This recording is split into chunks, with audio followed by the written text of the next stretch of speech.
Hola amigos, amigas, bienvenidos a esta nueva entrevista con un nuevo viajero, con Fernando Duclos. Gracias por esta entrevista. No, gracias a vos, Guido. Bueno, un gusto estar charlando. Bueno, contame vamos bien por el principio. ¿Cómo se te ocurrió esto de viajar? Porque vos creo que estabas trabajando como periodista y pasó algo, pero contalo vos que decidiste emprender y empezar a viajar. Bueno, a ver, a mí siempre me había gustado caminar, moverme, soy muy curioso, tengo la necesidad un poco de ver, digamos, ¿no? De aprender constantemente. Creo que eso es lo básico que cualquier periodista tiene que tener. Ser curioso, más allá de cualquier diploma que uno pueda tener. Si uno pierde la curiosidad, deja de ser periodista. Si uno no se hace preguntas, si uno no quiere saber lo que está pasando, entenderlo. A mí siempre me había pasado eso y además siempre me habían gustado particularmente las historias que no se cuentan, los lugares diferentes, marginales, podríamos decir, incluso. Y, y bueno, nada, había siempre tenido ese gusto y me pasó que había tenido oportunidades de viajar, me gusta mucho.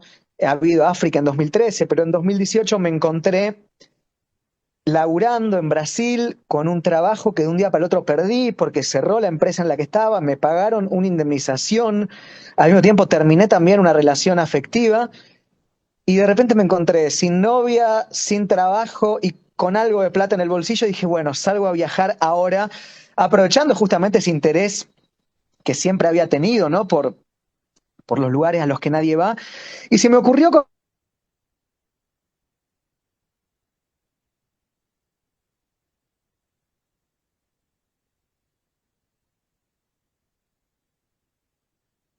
están. Y bueno, siempre digo que se me fue de las manos para bien, ¿no? Porque yo empecé el viaje diciendo, bueno, voy a viajar, voy a escaparme un poco de algunas cosas no tan lindas que me habían pasado en la vida. Y sin embargo se me fue de las manos en el sentido de que volví y ya, digo, tenía un programa de televisión, el libro, ahora la obra de teatro, los viajes guiados, todas cosas muy lindas. Que bueno, que surgieron, como dijiste vos, un poco a partir de una situación que no me esperaba, de una situación no muy linda. Más que un viaje fue una huida. Y bueno, hoy por suerte vivo de esto y estoy muy contento. Bien, el primer viaje que hiciste empezaste oficialmente empezaste por lo que es África, ¿no? En el año 2013. Contá un poco África. Son personas, no sé cómo decirlo, pero eh, ¿cómo te recibieron? ¿Con, digamos, buena onda, no? O totalmente cerrados? ¿Cómo te recibió África? No, no, no, gente muy buena. A ver, es difícil hablar de África en general porque son 54 países, cada país es diferente, cada lugar también. No puedo decir, no, los africanos son así. Es como que diga, no, los americanos son esto. Bueno, depende si es un argentino, un cubano, un jamaiquino, un colombiano o un estadounidense, digamos, ¿no? Bueno, con África pasa lo mismo, no te podría hacer una generalización. Pero, a ver, casi siempre la gente me recibió muy, muy, muy bien. Es gente que no tiene mucho en muchos casos, ¿no? Gente pobre y que sin embargo te da todo, te da lo que no tiene. En algunos casos, gente que tal vez come 2 platos de arroz por día y nada más, y sin embargo, si vos estás ahí, un plato te lo da a vos, gente buena. Y después lo que pasa con África es que, bueno, uno no deja de ser un turista blanco que visita otro país, de piel diferente. Entonces tampoco es que se te abren todas las puertas así de una, básicamente porque, bueno, la gente se resguarda en sus fueros íntimos, en sus lugares y demás. Y lo que suele pasar es que cuando finalmente vos lográs abrir una puerta en África de algo que te estaba vedado, tal vez, descubrís, te uso una metáfora arquitectónica, que adentro de ese cuarto que vos lograste entrar finalmente, es decir, aprender algo nuevo, había 10 puertas más. Entonces se produce la metáfora, la parábola, en realidad, de que mientras más sabes, te das cuenta que menos sabes, porque es universo África, ¿no? Y bueno, vos lo ponías en términos de buena onda, sí, la gente me recibió siempre muy bien, me alojé en un montón de casas de familia, de nuevo, gente que a veces no tiene tanto, pero que te da lo que no tiene. Hay un refrán que dice, quien da más es el que menos tiene. Bueno, en África es así, un continente al que volvería una y mil veces, gente que adoro y que efectivamente, como te dije, me trató espectacularmente bien. Bueno, pero ¿cómo, o sea, cómo hiciste en el sentido del idioma y demás? Digamos, cómo hiciste todo ese recorrido? ¿Cómo hacías? ¿En vehículo, en auto, en moto? ¿Cómo te movías, digamos? Bueno, yo siempre viajo en transporte público, es decir, a veces en bus, a veces hago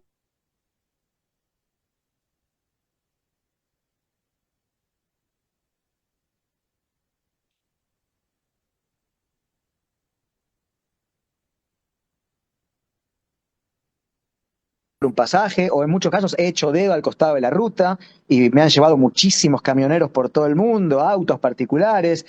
Y después con el idioma, bueno, a ver, lamentablemente yo no soy tan inteligente como para decirte, mira, hablo amárico, hablo árabe, hablo farsi, hablo ruso, hablo turco, hablo georgiano, checheno y armenio. No, lamentablemente no soy tan inteligente. Entonces siempre digo que lamentablemente yo disfruto el 0,1% de lo que puedo disfrutar de los viajes y aprendo el 0,1% porque no me puedo comunicar tanto con la gente en su propio idioma. Después me comunico en inglés, pero no es lo mismo cuando vos hablas en el idioma de la gente a cuando hablas con alguien en inglés, porque además el que habla inglés generalmente es de una clase media, media alta, urbana, universitaria.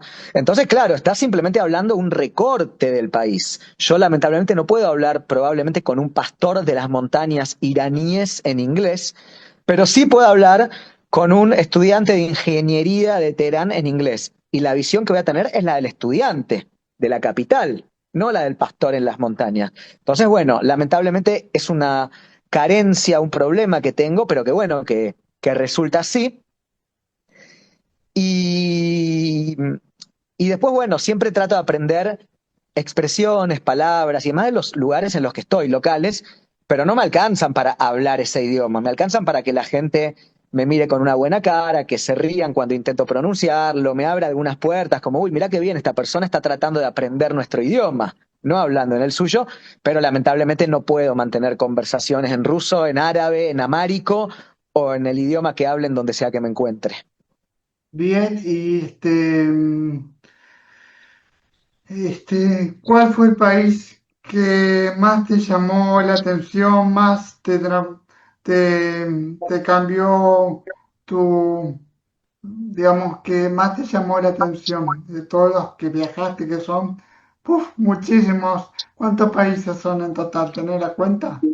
No tengo la cuenta, pero debo andar cerca de los 70 y ahora voy a sumar dos más el próximo mes, que me voy a Mongolia y a China. A ver, todos los países tienen algo, ¿no? Todos uno se enamora, digamos, del país por algún motivo. Y después es muy subjetivo. Yo te puedo decir, mira, tenés que ir a tal lugar sí o sí porque la vas a pasar muy bien y después vos vas y resulta que no la pasás tan bien. Entonces, eso es muy subjetivo. Pero si yo tengo que elegir uno, Irán es un país que yo quiero muchísimo, en donde me quedé 3 meses, donde la pasé espectacularmente bien, donde la gente me dio todo. Un país con historia, fácil de viajar porque es muy desarrollado, un país con gente buenísima, súper cálida, súper amigable, que te da todo. Irán es realmente un país que yo diría quiero volver mañana mismo. Así que ese es el país que elegiría. Pasás sin necesidad de visa, en otros tenés que tramitarla antes, en otros simplemente con el pasaporte te la pueden hacer ahí en el momento. En ese sentido, cada país es diferente. Uno cuando hace un viaje como los que hago yo tiene que organizarse y saber, che, cuando quiera entrar a Ruanda voy a necesitar mandarle un mail 2 meses antes a la embajada. Pero cuando quiera entrar a Zimbabue no hay problema porque puedo entrar en el momento. Eso depende mucho de las relaciones diplomáticas entre los países. Y después hay algo que sí es cierto, que es que Messi y Maradona te abren un montón de puertas, un montón, pero tampoco son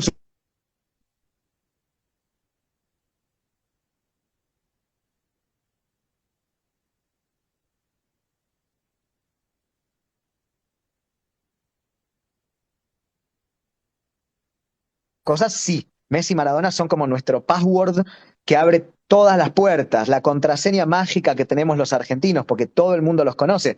Pero después, todo lo que tiene que ver respecto a las visas, básicamente hay que hacer trámites burocráticos que cambian país por país y uno tiene que planificarlos. Periodistán, en medio de Twitter y demás, ¿cómo surgió? Surgió porque yo estaba en este viaje en 2019, en estos países que te dije, y se me ocurrió empezar a contar en redes sociales, principalmente en Twitter, con hilos, todo lo que iba viendo. Pero no lo que ves en los noticieros, sino las cosas de la gente normal, qué comen, qué música escuchan, qué hacen, cómo se relacionan entre ellos, qué aplicaciones de teléfono usan, cómo es la vida en Afganistán, en Irán, en Uzbekistán, en los Balcanes, ¿Cómo? Y porque seguramente estaba mucho. ¿Qué opinaba tu familia antes de todo esto, de viajar y demás? Bueno, imagínate que a mi mamá mucho no le gusta cuando le digo, mamá, me voy a Afganistán. Ella preferiría que me quede tomando el té en casa con ella. Obviamente, eso es innegable. Pero lo cierto es que me apoyan mucho, siempre me dieron toda la libertad para que haga lo que quiero y obviamente a veces probablemente hubieran elegido otro camino, pero la verdad es que bueno, viste que los padres cuando ven felices a sus hijos también están felices ellos. Así que ellos me ven feliz a mí, me ven haciendo lo que me gusta hacer y eso seguramente que los pone feliz y orgullosos. Mi papá después le cuenta a sus amigos, cuando yo le digo que voy a Afganistán, me dice, no, estás loco, ¿cómo vas a ir a Afganistán? Pero después le cuenta a sus amigos, no sabés, tengo un hijo que está en Afganistán y lo cuenta con orgullo. Debe ser difícil, no tengo ninguna duda para ellos, muy difícil, pero bueno, es lo que elegí yo y ellos siempre me apoyaron. Y, por ejemplo, ¿y cómo, digamos, de acá a unos años, cómo te ves Uy, qué viajando? pregunta difícil, qué pregunta difícil. Eh, Tengo muchas dudas respecto a eso. Hay días que me veo con una familia, viviendo en Buenos Aires, teniendo, por ejemplo, no sé, un emprendimiento para que la gente viaje o siendo periodista en algún medio. Y hay otros días que digo, no, yo voy a viajar toda la vida, me veo ahí con la mochila, conociendo nuevos lugares, descubriendo lo fascinante que es el mundo. Entonces, depende, tengo mis días. Hay algunos días que soy un poco más nómade y más aventurero, y hay otros días que soy como mucho más, bueno, con los pies sobre la tierra, diríamos, ¿no? Yo tengo 39 años, no soy viejo, pero tampoco es que tengo 20. Entonces, bueno, hay algunas decisiones que hay que empezar a tomar, y yo me veo cualquiera de esas dos formas va a estar bien. Es decir, no creo que ninguna haya sido ni un fracaso. Las cosas a veces simplemente suceden y uno se va amoldando a las cosas que suceden. Obvio, a veces uno busca que sucedan, hace esfuerzo y hace fuerza para que sucedan, pero muchas veces simplemente pasan y uno tiene que amoldarse en el momento. Pero bueno, si me preguntás, me veo de cualquiera de esas dos formas que son medio antagónicas y opuestas, pero cualquiera de las dos estaría bien. ¿Y cómo te preparas de otra forma cuando vas a países con conflictos? Si fuiste con conflictos entre países y demás, ¿cómo te preparas te preparaste de esta forma? A ver, sí, la verdad es que nunca fui a un país abiertamente en guerra. No es que me tuve que tirar cuerpo a tierra porque caía una bomba. No, yo tampoco quiero ir a esos lugares. No, no me gusta arriesgarme por nada. Obvio, soy aventurero, me gusta ir a los lugares que nadie va, etcétera, etcétera, pero tampoco me interesa ser un mártir. O sea, no, no, no. Eh, pero bueno, cuando voy a algunos países que tienen la posibilidad de que estalle algún conflicto o que, bueno, que son países tal vez con un historial de lucha étnica o lo que sea, obviamente leo, todo el tiempo leo y todo el tiempo me informo. Cuando uno va a este tipo de países más eh, inestables, bueno, tiene que estar preparado para tomar decisiones rápido y tiene que saber perfectamente lo que pasa. Porque si no entendés lo que pasa, ahí estás en problema. En cambio, si vos sabes quién es el que domina, qué hay que hacer, qué puede llegar a pasar, bueno, uno se prepara de antemano, deja una red, digamos, cosa de, no sé, si me tengo que escapar, averiguás dónde es la dirección de la embajada o quiénes son tus amigos, quiénes no. Bueno, uno trata de organizarse. Por suerte nunca me pasó, ni estuve cerca, pero obvio que si vas a un país, digamos, con algún tipo de conflicto, tenés que tomar algún tipo de precaución extra, claro. Y después, ¿cómo viste? Me imagino algo súper especial, ¿no? La obtención de la Copa del Mundo. Bueno, yo para la obtención de la Copa del Mundo en 2022, en septiembre estaba en Egipto, después de un viaje muy largo. Y Egipto es muy cerca de Qatar. Entonces dije, bueno, voy a ir a Qatar, voy a ofrecerle a algún canal de televisión mi trabajo en Qatar, mi corresponsalía, para ganar algo de plata y así poder ir. Bueno, al final no terminó resultando y tuve que volver a Argentina. Y en el momento como que me deprimí, dije, no, yo estaba tan cerca y sin embargo tengo que volver a Argentina. Y después me di cuenta que fue la mejor decisión de la vida, porque realmente ver el Mundial en Argentina ese mes en Buenos Aires fue un mes increíblemente lindo, todo el mundo estaba de buen humor, era como, esta es la vida, fue como un paréntesis que todos vivimos en medio de tantos problemas y fue hermoso poderlo haber vivido con mis amigos, con mi mamá, con mi papá, con mis afectos de toda la vida y después ir a caminar por Corrientes cuando Argentina salió campeón y ver a 2 millones de personas y el día que llegó y los festejos. La verdad que fue algo hermoso, encima era verano, así que lo vi en Argentina el Mundial y muy contento de haberlo visto acá. Y, y por ahí pensar, no sé, ir el año que viene capaz y cubrir el Mundial de Estados Unidos, Canadá. Puede ser, no lo descarto, pero también me gusta verlo en Argentina. Y otra cosa, pensá que yo fui a Irán, a Irak, a Venezuela, a Somalia, a Afganistán. Tengo miedo de ir a pedir la visa a la Embajada de Estados Unidos, a donde nunca fui, y que me metan en la cárcel de Guantánamo por poco, Ah. solamente por tener esas visas de esos países que para ellos son enemigos. Así que no sé si voy a ir, la verdad. Me gustaría, obvio, porque es hermoso, un mundial. Yo lo viví ya en Brasil, en Río de Janeiro, a ese fui. Pero, pero también si lo tengo que vivir en Argentina, la verdad que voy a estar muy contento de juntarme a ver los partidos con mi familia, con mis amigos, pasarla bien y, y todo eso que todos hacemos cuando llega un mundial, ¿no? ¿Qué le decís a ese Fernando Duclos de, vamos a decir, de cuando arrancabas en el periodismo? ¿Qué le decís a este Fernando Duclos sabiendo todo lo que te va a pasar en tu vida, en tus viajes? ¿Qué le dirías? No, le diría que haga lo que siente, lo que le dicta el corazón. Yo la verdad que me han pasado cosas muy lindas, pero también porque me animé, la verdad es esa. Yo tenía un trabajo muy cómodo, lo dejé y me fui a África. Tenía otro trabajo muy simple, lo dejé y me fui a Afganistán. Es decir, lo pude hacer porque soy un privilegiado. No es que cualquiera lo pueda hacer. Yo tengo la enorme ventaja de que puedo dejar un trabajo porque sé que cuando vuelva mínimamente voy a tener la casa de mis papás donde quedarme. Eso ya es una ventaja enorme, porque tuve el dinero para poder comer todos los días, para poder tener un techo, para ir a la facultad, para estudiar, para pensar en viajar. Es un privilegio gigantesco, gigantesco.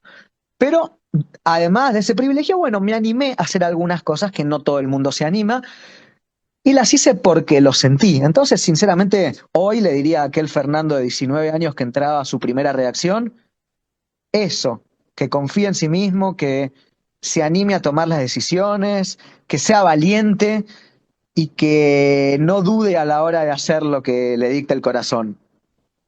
Bien, y las últimas dos, tres, es preguntarte, ¿qué le dirías a aquella persona que por ahí no tiene idea de viajar, pero no sabe por qué tiene miedo o tiene algo que lo, que le hace que no pueda conseguir su sueño, que no se anime? ¿Qué le dirías? Bueno, todos somos diferentes, digamos, a cada uno nos hacen feliz diferentes cosas. Hay gente que ama viajar y otros que prefieren quedarse en el lugar de uno y las dos opciones están bien. Pero bueno, si alguien quiere y sueña con viajar y no se anima porque tiene miedo, le diría, bueno, que empiece con viajes más cortitos, o a lugares más cercanos, o a lugares más cómodos, o que vaya acompañado. Y así es como uno se va sacando el miedo. No hay otra opción, no es que de un día para el otro y dice listo. Pasa con los viajes, pasa con las relaciones afectivas, pasa con los estudios, pasa con todo. Si uno algo le da miedo, lo cual es muy normal, porque todos tenemos un montón de miedos, bueno, entonces hay que empezar a sacárselo de a poco, de a poquito, ver si te gusta, pero hay que animarse. Si crees que vas a viajar con miedo, bueno, viaja a un lugar más cercano con un poquito de menos miedo, a ver qué te parece. Y si te gusta, entonces después viaja un poquito más alejado. Y así, ¿no? Diría que es cuestión de animarse y no dejar que el miedo sea un miedo paralizante, porque en la vida hay que hacer las cosas. Bien, y la última. ¿Hay algo que te hubiese gustado que te pregunte, que no contaste alguna vez? ¿Que quieres contarme alguna anécdota, algo para finalizar? Uy, mirá, ya conté tanto, tantas veces que ya ni me acuerdo, pero al mismo tiempo me pasaron tantas cosas que siento que siempre hay algo nuevo para contar. No, lo que te quiero decir simplemente es que me parece muy bien este tipo de iniciativas. Vos sos muy joven y está buenísimo que hagas estas cosas, que a veces uno piensa, no, tengo que trabajar sí o sí en los grandes medios, porque si no, nadie le va a interesar lo que hago. No importa eso, lo que importa es hacer lo que uno hace porque lo hace feliz. Y a veces las cosas llegan y a veces no. Pero no porque uno no le haya puesto las ganas o porque sea a veces también es cuestión de suerte. Entonces, siempre hay que seguir haciendo, seguir probando, como te dije al principio, seguir moviéndose, insistiendo, haciendo cosas. Ese es el mensaje que me gustaría dar, que me gustaría darte. Yo hoy tengo la suerte de que me va bien, puedo hacer un montón de cosas lindas, vivo de lo que me gusta, viajo, pero esto me empezó a pasar recién a los 33 años. Antes de los 33, yo básicamente me movía por todos lados tratando de hacer cosas. Algunas salían, otras no. Y así, bueno, probando, probando, probando, probando, probando. Un día algo me salió bien. Y acá estoy, eh, contento y feliz de lo que hago. Así que bueno, simplemente quería dejar ese consejo. Muchas gracias por esta nota y estos minutos, Fernando.